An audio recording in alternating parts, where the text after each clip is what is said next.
Alright, we are moving on to Skeleton's Tomb now. So, let's go ahead and do this now. Another thing I want to mention is you want to be using one of your guys per stage.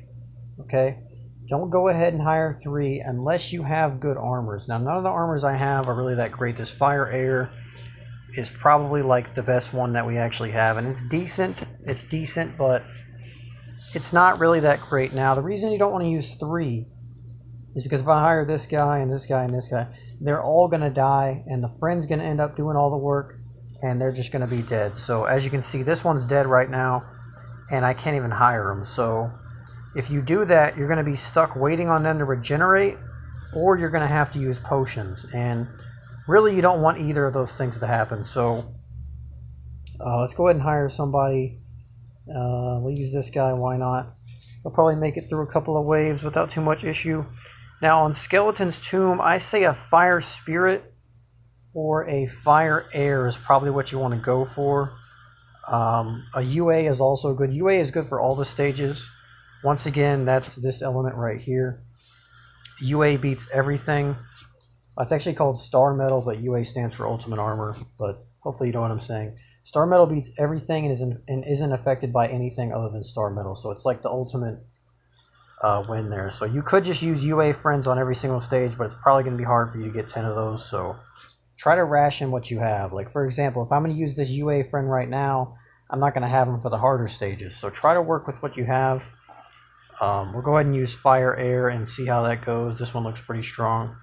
Try to use a pet that, buffs your knight there. I'll use this one, for example. It's fire, so it gives him a little bit of fire boost. And my main knight as well, so that's actually not too bad. But there are just lots and lots of notes and things to remember about heroic mode. So hopefully you watch all of these videos and take all these tips and just use them, because they're very, very useful. I'm trying to go over, 1 or 2 tips per video. So I know it's kind of the same strategy. We're just hiring one of our guys and then using friends, but it's important to know the elements. I'll probably make a note for that as well, or there may already be one, so you might want to check up on that. Like for Relic Runes, you want to use Spirit Knights and not Air Knights. Thieves' Cove, you want Air or Earth Knights. You don't want Water or Fire Knights, so stuff like that. Ooh, it looks like... Okay, we failed that, so let's try again. Now, this is an important note right here. If we go back in, you see that our friend already has most of its health back. That's how friends work. They, by default, start on that health. So if we try this enough times, like right there, we beat it.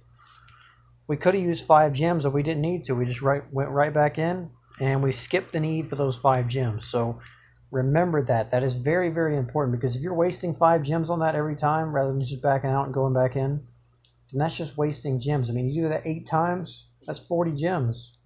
And on all these stages, that's like 200 something gems. So don't be wasting your gems. Use strategies like that. That is very, very important. But that's it for this video. Next video will be Flaming Wildwood.